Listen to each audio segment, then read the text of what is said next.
the Missouri School of Journalism, welcome to Global Journalist. I'm Jim Flink. 15 months ago, a fire at a garment factory in Bangladesh killed more than 100 people and injured at least 200 more. The factory provided clothing for U.S. retailers like Walmart, among others, and had been cited by Walmart as having potentially unsafe conditions for workers. In response to the tragedy, the U.S. government revoked trade privileges with Bangladesh, and that country is now trying to get those back. Just this June, a group of Bangladeshi government and business officials were on Capitol Hill to try to convince lawmakers conditions had changed and to lobby them to reinstate those trade benefits. Today on Global Journalist, we talk with two journalists whose recent documentary on the Bangladeshi clothing manufacturing industry won a Peabody Award and a Robert F. Kennedy Journalism Award for Al Jazeera. I'm joined today from New York by Anjali Kamat and from Washington, D.C. by Layla Al-Aryan, both of whom produced the documentary Made in Bangladesh. And thank you to both of you for joining us today on Global Journalist. Glad to have you. Thanks for having us. So let's go back a couple of years and start certainly not at the beginning, but at a very key point, and that is the two major incidents in Bangladesh that sort of raised this awareness. And Layla, maybe you can set the stage and talk a little bit about what happened in those two incidents. Sure. In November 2012, there was a fire at the Jazeera fashion factory in the capital of Bangladesh, and at least 112 workers died. Many others were injured. Some of them had to actually jump out of the building because there were bars on the windows, which they had to remove. Some of them couldn't get out at all. Some of them had to jump out of, as high as 4 stories up and sustained, really horrendous injuries. None of the workers who survived that fire were compensated by any of the companies whose garments were found in that factory, including Walmart, which is a company that's obviously one of the largest in the world and which will be a very familiar name to your listeners. So we traveled to Bangladesh 6 months after that fire, and a few months after the collapse of Rana Plaza, which was a building also in the capital of Bangladesh housing several factories, and which collapsed and over 1,000 people died in that disaster. And, there were harrowing pictures all over the world of survivors being pulled out of the rubble. And, people had sounded the alarm bells as far as the structural problems with that building, but business continued as usual. And what we discovered in our reporting is that part of the reason business continues as usual in many of these factories, which have massive safety problems, is because many of them face pressure from companies to produce as much as possible, to produce as quickly as possible, at as low a cost as possible, so that the companies can increase their bottom lines. So what we found was that multinational companies like Walmart, like Gap, are cutting corners in order to increase their profit margins at the expense of the safety of the workers of Bangladesh, who are actually the lowest paid workers, garment workers in the entire world. And speaking of that, Anjali, most workers make about 18 cents an hour in the Bangladeshi garment industry. It is a huge industry, and it is 80% of Bangladesh's exports. Does the garment industry make up? And so it is of huge importance to that country.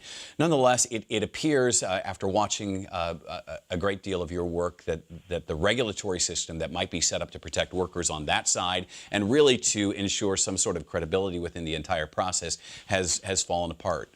Is that a fair assessment?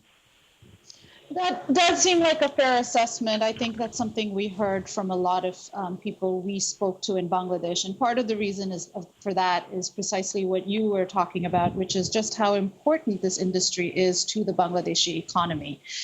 So it's 80% of exports. It's between a $20 billion and $24 billion industry. And really, it's now the second biggest exporter of ready-made clothes in the world. It employs about 4 million people, a lot of them women. And the people who run the industry, the Bangladesh Garment Manufacturers and Exporters Association, is one of the most powerful associations in the country.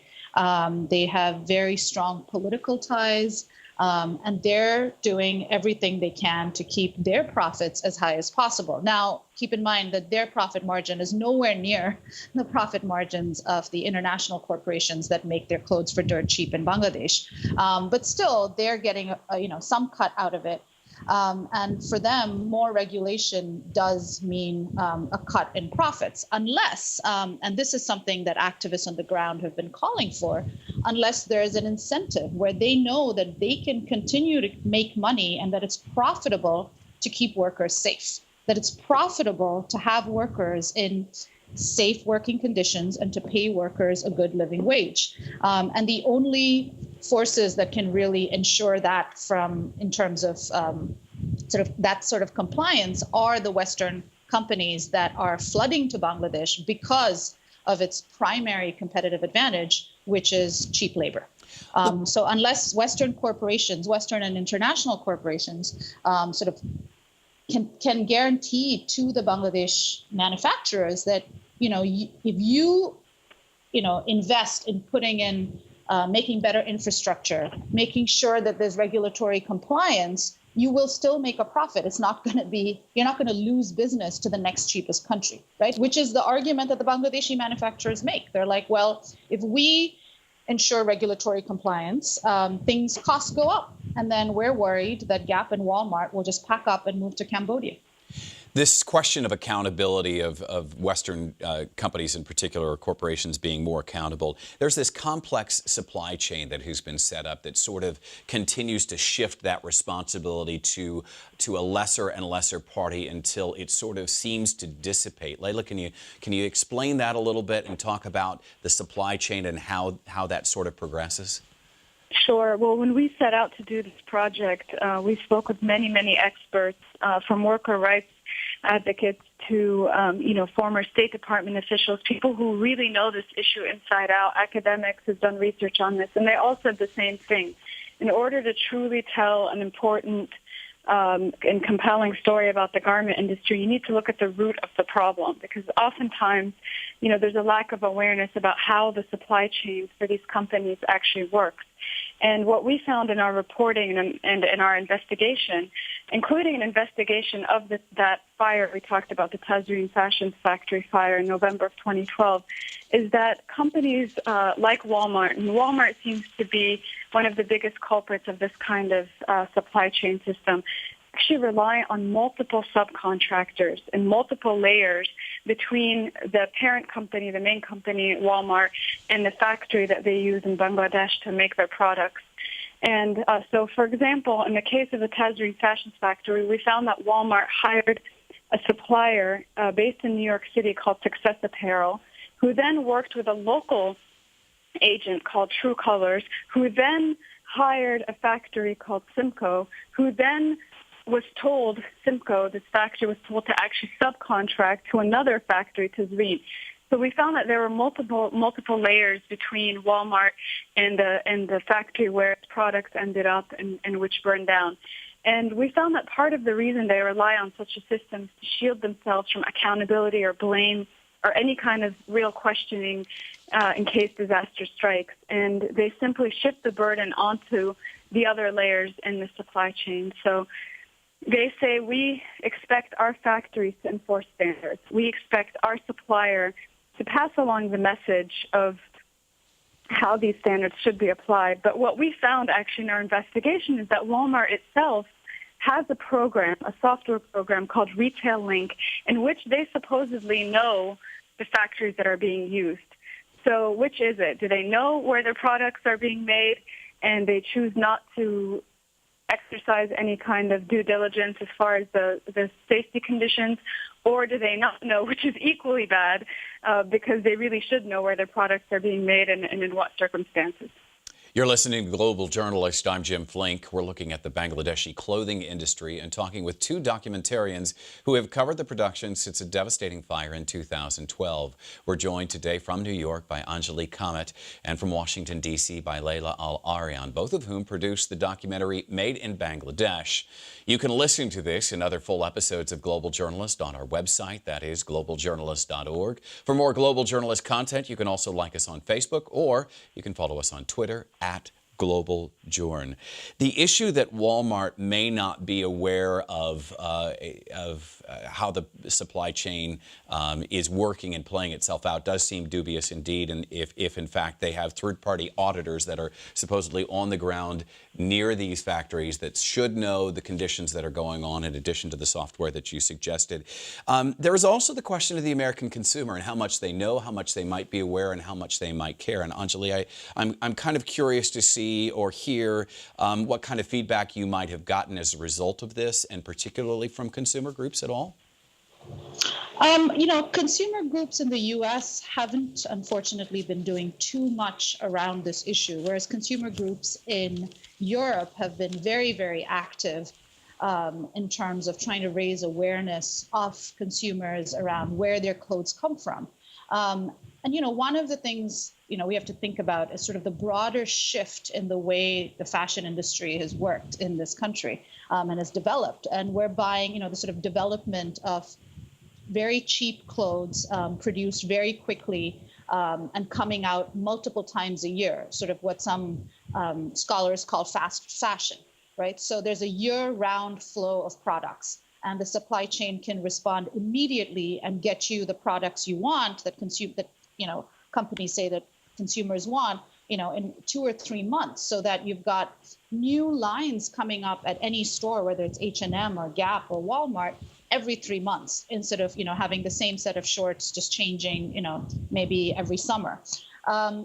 So that's something that I think there needs to be more awareness from consumers about this. Now, everyone who's watched the film, who I've talked to, was really stunned by this, and I think the sense that people didn't really know who was making their clothes. And, that's sort of, I think people have a rough sense, you read the labels, it says made in Bangladesh, made in Cambodia, made in Vietnam, made in Honduras. That, many of these clothes aren't being made in the US, but you like to think that, child labor has been eliminated, exploitative conditions have been eliminated, workers are getting paid a decent wage. But then to find out just how low these workers are being paid and, in what kinds of conditions they're working. And then, to reach the point where there's seeing on camera children as young as 12 making clothes for Old Navy was a real shock to a lot of people. And I think people who've watched the film in this country really, I think there's a sense that, they wish they knew more and they wish there was more information out there and more campaigns to plug into about how to find out where your clothes are made, how to pressure companies that are making these clothes under these conditions, supposedly to satisfy irrepressible consumer demand. But really, consumers, I think, would be much happier if they were better informed, and in many cases be willing to pay a few cents more, maybe even a few dollars more, if they knew that the money was being used to improve factory conditions, to improve the conditions of workers' lives.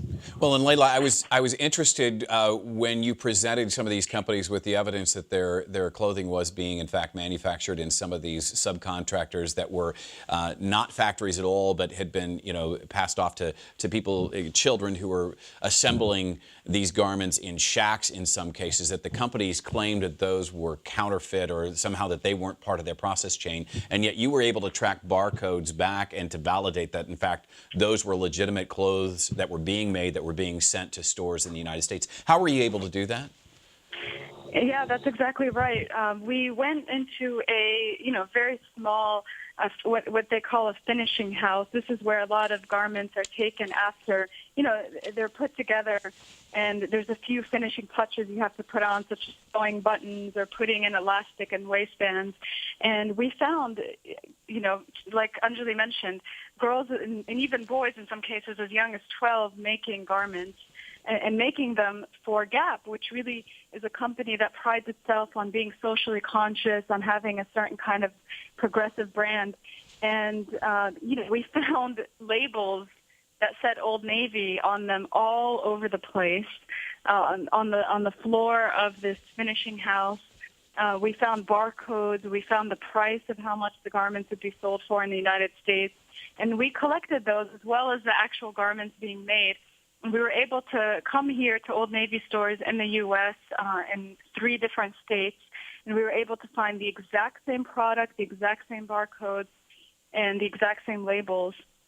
And sure enough, those garments that we found in Bangladesh here in the U.S. had labels that said made in Bangladesh. So we had no doubt that these garments were 100% authentic. However, Gap's response, instead of taking responsibility and owning up to the fact that their products were found in a finishing house where there were absolutely no safety standards, where if God forbid that finishing house were to catch fire, there would be no way for the workers to survive, and where we witnessed, bales of cotton that easily could have caught fire, and basically a lot of safety concerns.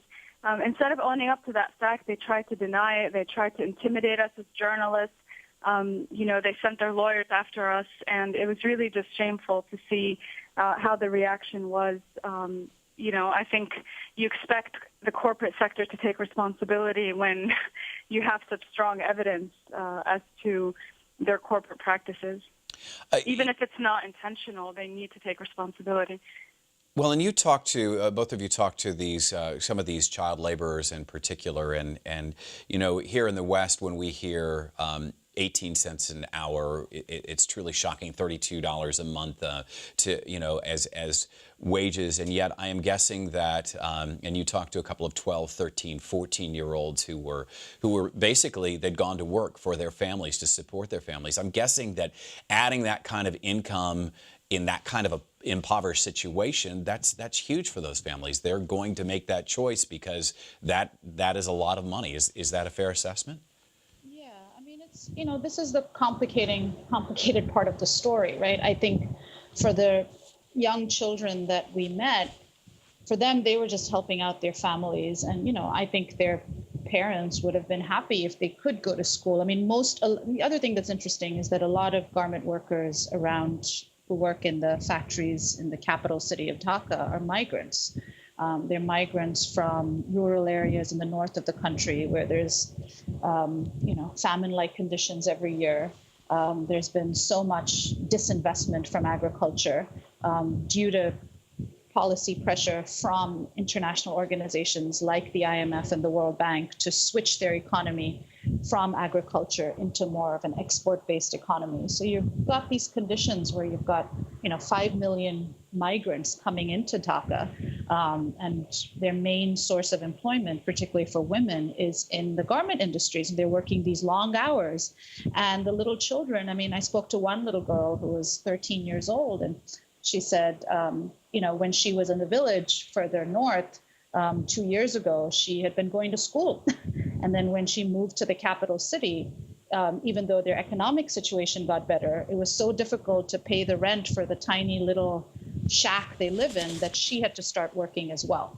And the school was too far away. It wasn't safe for her to travel to the school. So the safest thing for a parent to do with a young girl child at that point is just to send them to work in a small finishing house. And that's, a sort of a broader part of the picture where instead of Gap actually taking responsibility and saying, something like this should never happen again. Our clothes shouldn't be made by these 12 and 13-year-old girls and boys. And we need to find out why this is happening and change the incentive structure.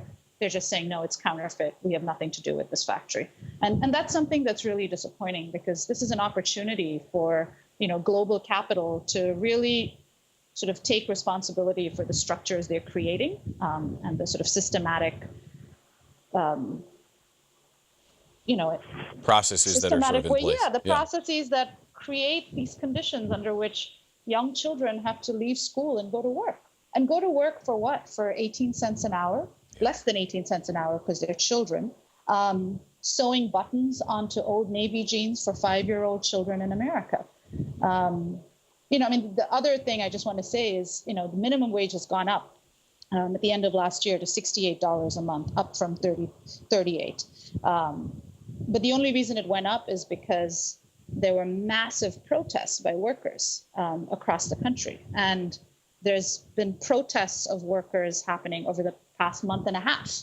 In fact, the man who owned the factory that caught on fire, the Tazreen factory, Delwar Hussain, who was found to be criminally liable for it and was in prison. He owns a group of 5 factories where 1,600 workers have been on hunger strike for the past month and a half, demanding back pay for 3 months. They haven't been paid for 3 months. And just today, their strike was forcibly broken up by the police. And they're just fighting to get paid $68 a month, and they're not even getting that. You're listening to Global Journalist. I'm Jim Flink. We're looking at the Bangladeshi clothing industry and talking with 2 documentarians who have covered the production since the devastating fire in 2012. Joined today in New York by Angelique Kamat and from Washington, D.C. by Layla Al-Aryan, both of whom produced the documentary Made in Bangladesh. You can listen to this and other full episodes of Global Journalist on our website. That's globaljournalist.org. For more Global Journalist content, you can like us on Facebook. You can also follow us on Twitter. That is at Global Journ. So you talk about the response, and the Bangladeshi government has sent a contingent to Washington to reinstate some of the preferential trade sort of situations that were in place before these incidents happened. And the response from at least one of those delegates was that to say that conspiracies are afoot to damage the ready-made garments industry. It doesn't sound like much has changed in the mindset from the Bangladeshi government side either, has it? As Anjali mentioned, there have been protests related to the same factory owner whose factory burned down in November of 2012. And, workers have actually been on hunger strike. So you can imagine these workers just finished fasting the Muslim month of Ramadan. And instead of celebrating like the rest of the Muslim world and celebrating with their families and buying gifts and partaking in a feast, they actually decided to go on a hunger strike to protest the fact that they haven't been paid back wages, the fact that they haven't been paid the bonuses they were promised for the holidays. And just today, instead of protecting the rights of these workers and forcing this man, Dilwar Hussain, to pay them the back wages that they're owed, the police actually went in and started arresting people and, basically tear gassing the workers who are on strike. So that kind of shows you the unfortunate response of the Bangladesh government that rather than standing up for the rights of these workers who are demanding basic pay and demanding what they're owed, instead they're viewing them as culprits and engaging them with batons and tear gas. Well, and the interesting response from some of the corporations that are involved, and we should mention that it's not just Walmart, that as you mentioned in the documentary, that Gap and Target and other American manufacturers also engage in similar practices. The NGOs in part have distanced themselves from the more visible offending parties, but it appears have shifted that to someone who may not be in the spotlight. Is that fair? The same kinds of practices? You mean because of the supply chain? Right. In other words, this is a shell game. Yeah, absolutely. Absolutely. I mean, I think the system is set up in a way that you've got so many different layers that it's very easy for the branded company, right? The names that we know, which in this case is Walmart or Gap or JCPenney or Target, to shift responsibility onto some relatively unknown player in the supply chain, way further down in the supply chain, and say, hey, we didn't know. And this just, comes back to what Layla was talking about at the beginning, about this, it sets up a kind of plausible deniability where the brand can say, we didn't know, our hands were tied. We sent forth these, lists of regulations and everyone in our supply chain is supposed to comply with them. But who's monitoring that? I mean, it is the company at the top's responsibility to monitor that. And it is very convenient for them to claim that they don't know, because then they can escape accountability. I just want to end with an email I got today from one of the organizers on the ground with the Tazreen survivors, with the survivors from the factory that burnt down. And she sent a little statement from one of the survivors, whose name is Jarina.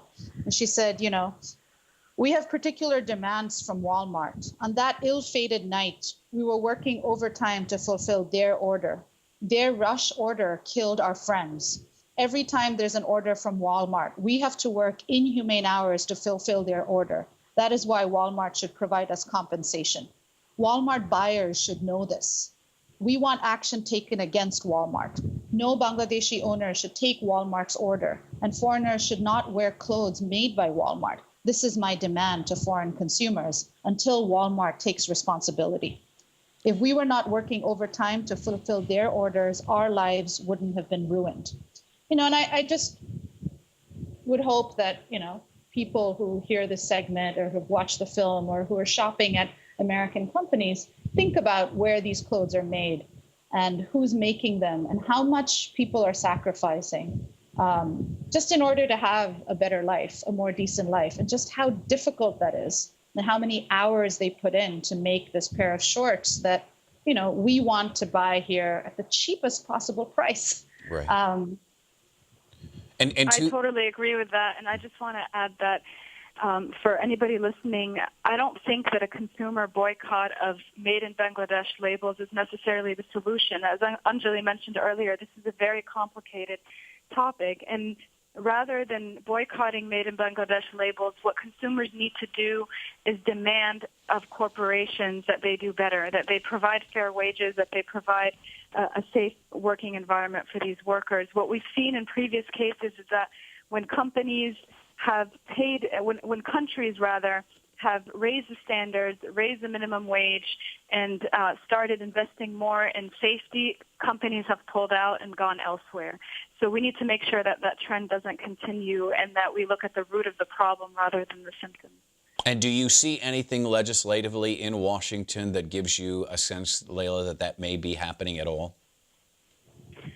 I haven't seen anything that gives me any hope that there will be any change. And if you actually look at the landscape in Congress, it's really only a handful of members of Congress who are even interested in this topic. So I think there definitely needs to be more awareness, and that awareness won't come unless there's consumer demand for it and really people start speaking out. Perhaps this documentary will be a genesis for greater awareness, certainly within the American public, but also contribute to the conversation as a whole. That is all for this edition of Global Journalist, a production of the Reynolds Journalism Institute and the Missouri School of Journalism. Our thanks today to our guests, Anjali Kamat and Layla Al-Arian, both from the Al Jazeera Network. Our lead producer this week is Zahra Rasool. Travis McMillan from the Reynolds Journalism Institute is our technical director. Kyle Felling of KBIA is our audio engineer. Join us again next time for another edition of Global Journalist. I'm Jim Flink. Thanks a lot for listening today.